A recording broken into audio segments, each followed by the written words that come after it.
नमस्कार दोस्तों, कैसे हैं आप लोग। उम्मीद करता हूं सभी लोग स्वस्थ होंगे और मस्त होंगे। स्वागत करता हूं आपका गौतम सीटेट क्लासेस में। चलिए दोस्तों, आज की क्लास की बात करते हैं। सीडीपी की क्लास है, आज हमारी 32 क्लास है। और देखिए, जो लोग मेरे चैनल पर नए हैं मैं उनको बता देना चाहता हूं कि पॉजिटिव और नेगेटिव मेरा यही पढ़ाने का तरीका है। ये एक ऐसा तरीका है जो आपको सीटेट में 100+ का स्कोर करवा सकता है। क्यों करवा सकता है? क्योंकि पॉजिटिव और नेगेटिव से ही फर्स्ट पेपर में मैं 90 मार्क्स का पोर्शन ख़त्म कर देता हूं, जो कि सीडीपी का है। और सेकंड पेपर में 75 का, ये भी सीडीपी का पोर्शन है। और ये इतना अच्छा करवा दूंगा कि आपके इसमें बटे बटे नंबर आ सकते हैं। मान लो जब आप यहाँ 90 में से 90 लाओगे, चलो मैं मान लेता हूँ 90 नहीं 80 ले आओगे आप, बाकी 60 नंबर का जो पोर्शन बचा, क्या उसमें से 20 नहीं आएंगे? 20 क्या बल्कि 30-40 भी आ सकते हैं। तो आप अपने आप 100+ हो जाओगे। सेम सेकंड पेपर में होगा। बट ये होगा तब जब आप पॉजिटिव और नेगेटिव को अच्छे से समझ लोगे। इसको समझने का तरीका बता देता हूँ। जो भी क्लास आप देख रहे हो जिस सब्जेक्ट की, वो सीरियल वाइज देखें। सीरियल वाइज देखेंगे तो आपको पॉजिटिव और नेगेटिव समझ आ जाएगा। और दूसरी चीज़ क्या है कि वीडियो को स्किप नहीं करेंगे, क्लास को स्किप नहीं करेंगे। क्योंकि अगर आपने स्किप कर दिया तो जो चीज़ मैं बताता हूँ, जो क्लैरिफिकेशन देता हूँ कि भाई पॉजिटिव पॉजिटिव क्यों है, नेगेटिव नेगेटिव क्यों है, ये आपको समझ में नहीं आएगा। अगर ये समझ में नहीं आया तो फिर मेरे चैनल पर पढ़ने का कोई फ़ायदा नहीं है। इसलिए वीडियो को आप सीरियल में देखें, क्लासेस को सीरियल में देखें और बिना स्किप किए बिना देखें। आपको पॉजिटिव नेगेटिव समझ में आ जाएगा और आपके सीटेट में 100+ आएंगे। कई बच्चों के आते हैं, आपके भी आएंगे। चलिए आज का पहला क्वेश्चन देखते हैं। क्वेश्चन नंबर 426 है। जिन बच्चों के पास पीडीएफ है भाई वो निकाल लो और वर्बली जो मैं बताता हूँ थ्योरी उसको लिख लिया करो। इससे ज़्यादा थ्योरी सीटेट में नहीं आएगी। विद्यार्थियों को स्पष्ट उदाहरण एवं गैर उदाहरण देने के क्या परिणाम है? देखिए, उदाहरण और गैर उदाहरण, अगर ये वर्ड कहीं पे भी आ जाए तो ये पॉजिटिव वर्ड होता है, ध्यान रखना। विद्यार्थियों को स्पष्ट पॉजिटिव देने के क्या परिणाम होंगे? पॉजिटिव चीज़ देने के परिणाम भी पॉजिटिव ही होंगे। मेरा कहने का मतलब ये है कि आप प्रश्न को इस तरह से पढ़ें कि वो पॉजिटिव पूछ रहा है या नेगेटिव। बस और कुछ नहीं समझना कि इसका क्या मतलब है, गैर उदाहरण का क्या मतलब है, इसका क्या मतलब है, उसका क्या, कुछ मत समझो। बस ये समझो कि पॉजिटिव पूछ रहा है या नेगेटिव। जैसे ही आपको ये समझ में आ जाएगा कि वो पॉजिटिव पूछ रहा है तो आपको आंसर भी मिल जाएगा, नेगेटिव पूछ रहा है तब भी आंसर मिल जाएगा। तो पॉजिटिव पूछ रहा है तो पॉजिटिव चीज़ ढूंढते हैं। चलिए यहाँ से चलेंगे। यह अवधारणात्मक समझ के बजाय कार्यविधिक ज्ञान पर ध्यान केंद्रित करता है। देखो, जो समझ शब्द है ये पॉजिटिव है और जो ये ज्ञान है ये नेगेटिव है। जनरली जो मैं राउंड करता हूँ ये पॉजिटिव होता है और जो मैं अंडरलाइन करता हूँ ये नेगेटिव है। ऐसी मेरी हैबिट है, आप भी इस तरह की हैबिट बना सकते हैं। तो वो क्या कह रहा है कि समझ के बजाय ज्ञान, यानी कि पॉजिटिव की बजाय नेगेटिव, तो ये तो पॉजिटिव चीज़ नहीं हुई तो नेगेटिव हो गई, इसको हटा दो। यह अवधारणाओं की समझ में अभाव पैदा करता है। समझ तो पॉजिटिव है लेकिन समझ में अभाव हो रहा है तो फिर नेगेटिव हो गया, फिर कहाँ पॉजिटिव रहा। यह विद्यार्थियों के मस्तिष्क में भ्रांतियां उत्पन्न करता है। भ्रांतियां प्रॉपर नेगेटिव वर्ड है। तो देखो, नेगेटिव नेगेटिव नेगेटिव, तो आंसर तो यही होगा। अब इसमें क्या पॉजिटिव है? अवधारणात्मक परिवर्तनों को प्रोत्साहित करने के लिए यह एक प्रभावशाली तरीका है। यानी कि आप बच्चे को कोई चीज़ पढ़ाना चाह रहे हैं, उसको कोई चीज़ क्लियर करना चाहिए, उसकी अवधारणा बताना चाह रहे हैं कि ऐसा क्यों है, तो उसको आप उदाहरण और गैर उदाहरण दो। ये परिवर्तन जो होंगे इसमें, इसके लिए अगर आप प्रोत्साहित करोगे तो क्या होगा, बच्चा ज़्यादा अच्छे से सीखेगा। तो आंसर हो गया आपका ए। तो भाई ये फ़ायदा है नेगेटिव पॉजिटिव का। जब आपको नेगेटिव पॉजिटिव पता होता है तो आप बिल्कुल करेक्ट आंसर करोगे। अगला क्वेश्चन देखेंगे। बच्चों को अधिगम गतिविधियों में भागीदारी करने के लिए लगातार पुरस्कार देना व दंड का प्रयोग करने से क्या प्रभाव पड़ेगा? देखो, पुरस्कार देना और दंड देना मेरे हिसाब से दोनों चीज़ें नेगेटिव हैं, तो नेगेटिव ही प्रभाव पड़ेगा। तो हमें नेगेटिव चीज़ ही ढूंढनी है। चलिए, बाह्य अभिप्रेरणा कम होती है। देखो, अभिप्रेरणा पॉजिटिव वर्ड है तो इसने कहा कम होती है, इसका मतलब ये लगभग नेगेटिव है। आंतरिक अभिप्रेरणा बढ़ जाती है।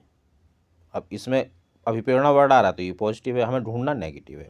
यह बच्चों को प्रदर्शन आधारित लक्ष्यों के बजाय निपुणता पर ध्यान देने के लिए प्रोत्साहित करेगा। देखिए, जो निपुणता वर्ड है ना, ये नेगेटिव है। क्यों नेगेटिव है समझ लो। हमारा बच्चा है 5 साल से लेकर 10 या 12 साल का। इस बच्चे को क्या आप किसी भी चीज़ में निपुण एक्सपर्ट बना सकते हैं? नहीं बना सकते हैं। तो आप निपुणता पर ध्यान अगर दे रहे हो, निपुणता के लिए प्रोत्साहित कर रहे हो, तो ये भी नेगेटिव। अधिगम में बच्चों की स्वाभाविक स्व पॉजिटिव अभिरुचि पॉजिटिव तथा जिज्ञासा कम हो जाती है, तो ये भी नेगेटिव। क्योंकि ये पॉजिटिव चीज़ें हैं और ये कम हो गई तो ये सेंटेंस नेगेटिव हो गया। अब देखिए, 1 2 3, ये 3 वर्ड नेगेटिव आ गए। तो सीटेट में ऐसे कई क्वेश्चन आएंगे जिसमें 2, 3 या चारों ऑप्शनों में आप फंस जाओगे कि भाई यार आंसर कौन सा है। तब आपको क्या करना है, पहली चीज़, अगर वो पॉजिटिव पूछ रहा है तो आप ब्रॉड चीज़ देखेंगे, नेगेटिव पूछ रहा है तो आप ये देखोगे कि भाई जो ब्रॉड चीज़ थी वो कम कहाँ हो गई, है ना। या पहली चीज़ ब्रॉड चीज़ देखोगे कि ब्रॉड चीज़ कहाँ ज़्यादा है, और दूसरी चीज़ आप ये देखना कि अगर वो नेगेटिव पूछ रहा है तो नेगेटिव वर्ड्स कहाँ ज़्यादा है, या पॉजिटिव पूछ रहा है तो पॉजिटिव वर्ड्स कहाँ ज़्यादा है, ज़्यादा नेगेटिविटी कहाँ जा रही है, ज़्यादा पॉजिटिविटी कहाँ आ रही है। तो दूसरे वाले पे चलेंगे। देखो इन्होंने कहा बाह्य अभिप्रेरणा कम हो जाती है, तो ये भी नेगेटिव है, इसको तो छोड़ ही दो। यह है बच्चों में, ये भी नेगेटिव और ये भी नेगेटिव। लेकिन बच्चों में स्वाभाविकता रहनी चाहिए, अभिरुचि रहनी चाहिए, जिज्ञासा रहनी चाहिए, ये पॉजिटिव चीज़ें हैं, ज़्यादा चीज़ें हैं। लेकिन यही कम हो गई, इसके लिए इसका मतलब यहाँ सबसे ज़्यादा नुकसान हो रहा है। तो जो सबसे ज़्यादा नुकसान हो रहा है उसे ही आंसर करेंगे। क्यों? क्योंकि वो नेगेटिव चीज़ पूछ रहा है। अगला क्वेश्चन देखेंगे, निम्नलिखित में से कौन सी प्रथाएं सार्थक अधिगम को बढ़ावा देंगी। अब देखो सार्थक अधिगम को बढ़ावा वही देंगी जो पॉजिटिव होंगी, नेगेटिव चीज़ तो सार्थक अधिगम को बढ़ावा दे नहीं सकती। क्वेश्चन को उसी तरह से पढ़ो, पॉजिटिव या नेगेटिव। ज़्यादा अब ये मत सोचो ये सार्थक अधिगम क्या होगा, किससे क्या छोड़ो। सार्थक मतलब जिसका कुछ अर्थ हो, यानी अर्थ उसी का होगा जो पॉजिटिव चीज़ होगी। तो पॉजिटिव देखते हैं। शारीरिक दंड, नेगेटिव। अगर आपने गलती से भी बच्चे को दंड दे दिया, समझ लो आपको 1 नंबर गया। सहयोगात्मक अधिगम, पर्यावरण, सहयोगात्मक पॉजिटिव। सतत एवं समग्र मूल्यांकन पॉजिटिव। निरंतर तुलनात्मक, तुलना करना नेगेटिव होता है। तो अब वो पूछ क्या रहा है, पॉजिटिव पॉजिटिव 2 मिले, दूसरा और तीसरा देखो कहाँ है, ये रहा, तो ये आंसर हो गया। अब बताओ इसमें क्या दिमाग लगाना, कुछ दिमाग नहीं, बस आप नेगेटिव पॉजिटिव के अभ्यस्त हो जाओ। नेगेटिव पॉजिटिव के अभ्यस्त कैसे होगे, इसका एक तरीका ये कि मेरे पास सीटेट का ही, मैं सिर्फ सीटेट पढ़ाता हूँ, मेरे पास आपको जो भी कुछ मिलेगा वो सीटेट का ही मिलेगा। एक पीडीएफ है जिसमें लगभग 3000 प्रश्न हैं जो नेगेटिव पॉजिटिव बेस्ड हैं और सीटेट के सिलेबस पर बेस्ड हैं। आप ये मुझसे ले सकते हैं और आप इसकी प्रैक्टिस करो, यानी कि एक मेथड की 3000 बार प्रैक्टिस कर लो, फिर हो जाओगे आप नेगेटिव पॉजिटिव के एक्सपर्ट। देखते हैं फिर कैसे 100+ नहीं आएंगे। अगला क्वेश्चन देखो, शिक्षक बच्चों की जटिल अवधारणाओं की समझ को किस प्रकार सहज कर सकते हैं। पॉजिटिव चीज़ करेंगे तभी तो सहज होगा, तो पॉजिटिव देखते हैं। व्याख्या, नेगेटिव। प्रतियोगात्मक अवसरों की व्यवस्था करके, देखो बच्चों को अवसर देना तो पॉजिटिव होता है, लेकिन प्रतियोगिता नेगेटिव है। यार 5 से 10 साल के बीच बच्चे में तुम क्या प्रतियोगिता कराओगे, नेगेटिव है। प्रतियोगिता से बच्चा अनकंफर्टेबल फील करता है, तो नेगेटिव चीज़ के लिए आप अवसर दे रहे हो, तो ये तो नेगेटिव ही हो गया। बार बार यांत्रिक अभ्यास के द्वारा, मैंने बताया अभ्यास नेगेटिव है। अभ्यास एक ही कंडीशन में पॉजिटिव होगा अगर प्रश्न खेल का आया है, तो नेगेटिव नेगेटिव नेगेटिव, ये तो 3 नेगेटिव हो गए। पूछ पॉजिटिव रहा तो यही पॉजिटिव होगा। अब इसमें क्या पॉजिटिव है, अन्वेषण, परिचर्चा, अवसर उपलब्ध करवाना। अब ये अवसर उपलब्ध करवाना पॉजिटिव क्यों हो गया, क्योंकि आप पॉजिटिव चीज़ के लिए अवसर उपलब्ध करवा रहे हो। आंसर बिल्कुल करेक्ट जाएगा आपका। अगला क्वेश्चन देखेंगे, चोमेस्की के अनुसार भाषा अर्जित करने की एक अंतर्जात क्षमता जो मानव को जैविक वंशागति के फलस्वरूप प्राप्त हमारी अद्वितीय क्षमता है को क्या कहते हैं। देखिए जब भी चोमेस्की यानी नॉम चोमेस्की की बात आए तो आप कुछ चीज़ों को याद कर लीजिए। एक तो LAD, लैंग्वेज एक्विजिशन डिवाइस, जन्मजात क्षमता। भाषा अर्जित करने की जन्मजात क्षमता होती है, ऐसा चोमेस्की ने कहा कि बच्चा जब पैदा होता है तो LAD लेके पैदा होता है, लैंग्वेज एक्विजिशन डिवाइस, यानी इसी डिवाइस से बच्चा भाषा को अर्जित करता है। तो उन्होंने भाषा अर्जन के क्षेत्र की बात की थी। तो इसका आंसर देखो, जब किसी के बारे में पूछा जाए, किसी की सेइंग पूछी जाए, किसी की परिभाषा पूछी जाए, तो हम डायरेक्ट वही आंसर करेंगे। तब नेगेटिव पॉजिटिव को हम होल्ड पर रखेंगे, क्योंकि नेगेटिव पॉजिटिव फिर कैसे काम करें। जब आप अब चोमेस्की के अनुसार पूछा तो वही आपको चीज़ बतानी पड़ेगी, चाहे नेगेटिव हो या पॉजिटिव, उससे कोई मतलब नहीं है। तो 4th आपका आंसर है। अगला क्वेश्चन देखेंगे, विकास का अर्थ क्या है। पॉजिटिव चीज़ ढूंढो भाई, पॉजिटिव ही तो अर्थ होना चाहिए। देखिए एक ऐसा क्वेश्चन है सीटेट का कि इसमें 99% बच्चे ना गलत आंसर करके आते हैं। चलिए, परिवर्तनों की उत्तरोत्तर श्रृंखला की विकास का मतलब है कि परिवर्तन होते हैं, सही बात है। अभिप्रेरणा के फलस्वरूप होने वाले परिवर्तन, सही बात है। अभिप्रेरणा एवं अनुभव के फलस्वरूप होने वाले परिवर्तनों की श्रृंखला, सही है। परिपक्वता एवं अनुभव के फलस्वरूप होने वाली परिवर्तनों की श्रृंखला, सही है। चारों आंसर लग रहे हैं, ऐसा लग रहा है कि चारों आंसर हैं।